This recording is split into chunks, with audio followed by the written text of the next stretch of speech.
استعرض تاريخ منذ بعثة محمد صلى الله عليه وسلم.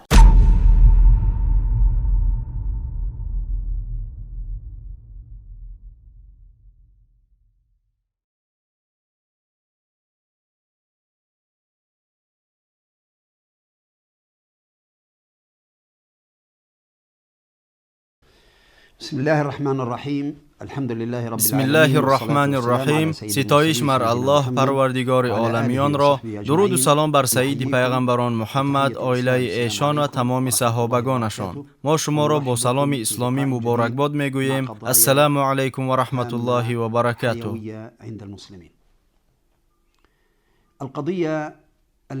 ما برای بررسی مسئله های حیاتاً مهم مسلمانان جمع آمده ایم. امروز ما یک مسئله مهم را محاکمه خواهیم کرد. ما می‌خواهیم درباره معمای سخن رانیم که نه تنها به مسلمانان بلکه به تمام خلق‌ها دخل دارد. یکی از شاعران عرب در دوران جاهلیت خیلی پیش از ظهور اسلام گفته بود: احوال آدمان اگر راهبر نداشته باشند بهتر نمی شود و اگر بالای آنها نادانها حکمرانی کنند راهبر نخواهند داشت.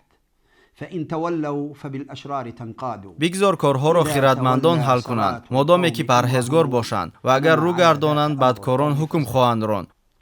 اذن الدنيا كلها تدرك اهمیت القياده.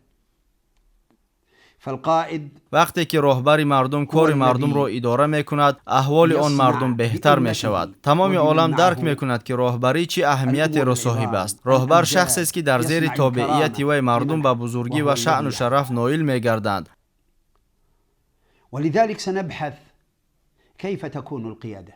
از این رو ما مسئله آن را بررسی خواهیم کرد که این راهبری چی کیفیت داشتنش لازم است. اگر به واقعیت رهبری چی در اسلام و چی در غیر اسلام نظر اندازیم می‌بینیم که آن در سه سطح است. سطح یکم راهبری است که درجه عالی دارد. چنین راهبران از آدمان پیش گذشته هنگام روبرو شدن به مشکلات قادرند که آن را حل کنند. چنین راهبری حکمتانه است. لديها مؤهلات وقدرة على مواجهة الحلول. وعندنا ننظر راهبری نباید از چنین سطح که دارای حکمت است پستر باشد. وی باید قابلیت حل مشکلات مردم را داشته باشد. القيادة في الأمة نجد اگر این سطح راهبری را با آنهای مقایسه کنیم که امروز در امت مقام راهبری را اشغال کردند ببینیم که آنها به چه قابلیت دارند. ما در آنها حتی کمترین قابلیتی را که برای راهبران ضرور است نمیابیم. آنها فهمش لازم برای راهبری و حتی کمتر از آن را هم ندارند. حد اقل هر یک راهبریت باید صاحب حکمت و فراست باشد. راهبریت باید از مردم عاقل‌تر باشد. اگر ذکاوت راهبران در سطح عامه خلق باشد پس چطور آنها را اداره کرده میتوانند؟ لكن هناك قيادة هي أرقى من ذلك. راهبریت وقتی که با مشکلات روبرو می شود باید برای حل کردن آن قابلیت داشته باشد. سطح دوم راهبری سطح راهبریتی می باشد که نه فقط فراست بلکه قابلیت های از آن بیشتر را دارد. قویه مؤثره فی الموقف الدولی. ما هي هذه القياده؟ چنین راهبری به جامعه لازم است که از دیگر جامعه ها بالاتر بودن را می خواهد. عندها القدره. این راهبریت که توانا و با نفوذ است نفوس جامعه خود را در عرصه بین المللی نگاه می دارد. این سطح راهبری را استعداد می نامند.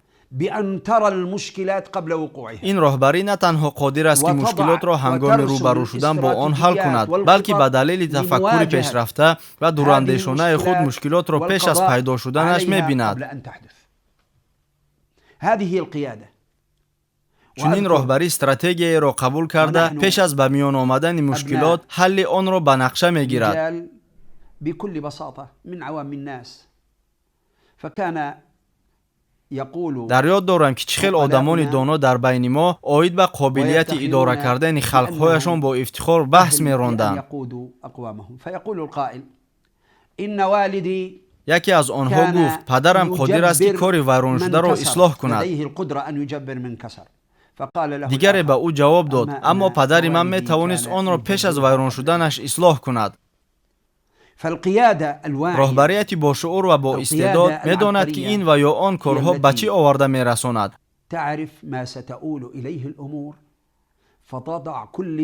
از این رو چنین سیاست را پیش می‌برد تا امت با مشکلات احتمالی روبرو نشود.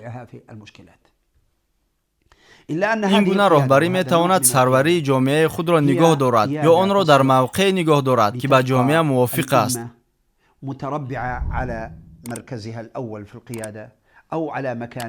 اما اگر مشکلات خیلی زیاد باشد، اگر امت در تنزل قرار داشته باشد و با خواهش رسیدن به رشد بر ضد آن پیشوایانی که در تخت‌های این دنیا ناقانونی و به مهلت طولانی نشسته گرفتند مبارزه برد تا آنها را سرنگون سازد، در این صورت امت به راهبریت برجسته نیاز دارد. و تنافس القیادات المتربعه على عرش الدنیا. این گونه راهبری را راهبری سازنده می‌نامند. این راهبری باید قابلیت داشته باشد که در کار روانه‌سازی امت به رقابت با ملت‌های دیگر ایجادکاری نشان دهد تا امت بتواند در جهان مقام پیشبر را اشغال نماید. تزاحم غیرها و تتربع المكان الاولى.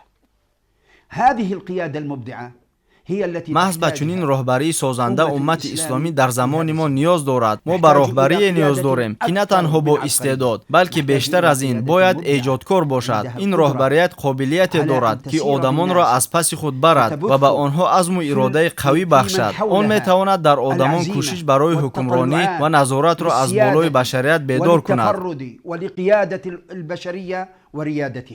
لا ان تقول للناس لا قبل لنا بالآخرین. این راهبریت نباید راهبریتی باشد که میگوید ما با آدمان کار کرده نمیتوانیم، ما این کار را برداشته نمیتوانیم، حاضر ما ناتوان و مطیع هستیم. به سبب چنین موقع به جای حل مشکلات و برگردانیدن نفوذ قبلی خود امت با آن مایل می شود که در مسائل اصولی خود گذشت کند. اذن الامه تحتاج قیاده مبدعه. اینک امت به راهبری سازنده به راهبری نیاز دارد که توان امت را استفاده کرده با کمک آن تا رفت بالا خواهد رفت. لكن الذي يغيب عن كثير من الناس. اما امروز بسیاری ها باوری دارند که راهبریت در شخصیت ها تجسم یافته است. هذه الايام بشكل خاص ان القياده هي قياده اشخاص. ولذلك عندما يثور الناس يطالبون نريد اسقاط الرئيس. برای همین وقتی که مردم به انقلاب میبرایند ما حاکم را سرنگون کردن میخواهیم میگویند. وقتی این حاکم میرود به جای او دیگری میآید و مشکلاتی که به سببش مردم به شور آمده بود حل نشده باقی میماند. چرا چنین میشود؟ سبب این در آن است که آنها به نظر نگرفتند که راهبری در شخصیت یک آدم تجسم نمییابد، هرچند او با فراست و با استعداد باشد هم. لا تكون الا قياده فكريه. فاذا امتلكت الامه. راهبری باید راهبری مبدئی باشد. اگر امت مبدأ سازنده داشته باشد که توان حل مکمل مشکلات را داشته باشد و این مبدأ در افرادی به راهبری نمودن توان و تجسم یافته باشد، آنگاه امت راهبری سازنده خواهد داشت. عندما تمتلك الفكره وتتجسد في رجل این راهبری میتواند امت را از وضعیتی که در آن قرار دارد بیرون کند. راهبری که خلقها را بعد تنزل و تابعیت به دیگر خلقها به ترقیات آورده میتواند راهبری مبدئی می باشد. اذن قیادت الامم التي تنهض الامم بعد انحطاط. این راهبریت خلقها را به سوی ترقیات میبرد چون وی دیدگاه مبدئی و لایحه سیاسی برای اداره دولت را دارد. قيادة من خلال مبدأ، من خلال مشروع. وأمة الإسلام العقيدة كامنة في نفوس. مسلمانان باشد صاحب عقیده اسلامی هستند و دین الله کامل است. و دین الله سبحانه و تعالی، دین الله متعال برای تمام مشکل‌های نوپیدا شونده که تا روز قیامت به وجود می آیند حل‌های خود را دارد. لا يتهم دین الله بالنقص. این حل‌های مشکلات برای همه آدمان، چه مسلمان و چه غیر مسلمان نازل شدند. كما تجسد في الماضي تستطيع الأمة أن تشق دربها وتصل إلى هدفها وغايتها عزة وتمكين. دین الله را به داشتن نقصان ملامت کردن امکان ناپذیر است. كما حدث في صدر الإسلام الأول اگر این مبدأ بزرگ در میان مردم تجسم شود، همان گونه‌ای که در گذشته بود، امت میتواند به این راه رفته به هدف خود برسد و به این وسیله در دنیا به بزرگی و در آخرت به رضایت الله متعال نائل گردد. پیش از ظهور دین اسلام و عقیده اسلامی، عرب ها کی بودند؟ مگر عرب های بومی ساکنان یمن زیر حکمرانی گاه فارس ها و گاه حبشیان قرار نداشتند؟ كانوا دولا وظيفية للرومان. أليس العرب في أرض الحيرة؟ مگر عرب ها در شام بر رومیان خدمت نمی کردند؟ مگر عرب ها در حیره و عراق در خدمت فارس ها نبودند؟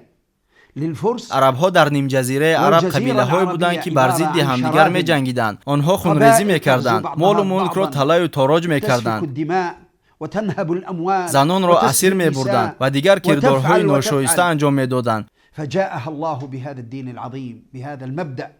سپس الله متعال به وسیله رسول اکرم صلی الله علیه و سلم دین بزرگ نازل کرد که با خود مبدأ بزرگ اسلامی را آورد و انهض البشریه.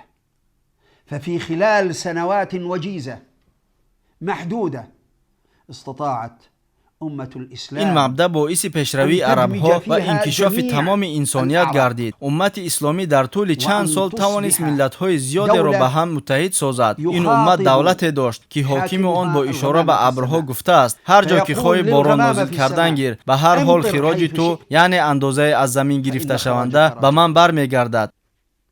بثت العلم والهداية والنور في جنبات الأرض فكانت این دولت راهی راست و نور و علم را در روی زمین پهن کرد. وقتی که آدمان تحصیل علم، عدالت و امنیت و عزت را می‌خواستند، چشم به سوی این دولت می‌کردند. چنین است راهبریت در امت اسلامی. مسلمانان باید به خود آیند و بفهمند که راهبریت این شخصان الهیده در قدرت نمی‌باشد.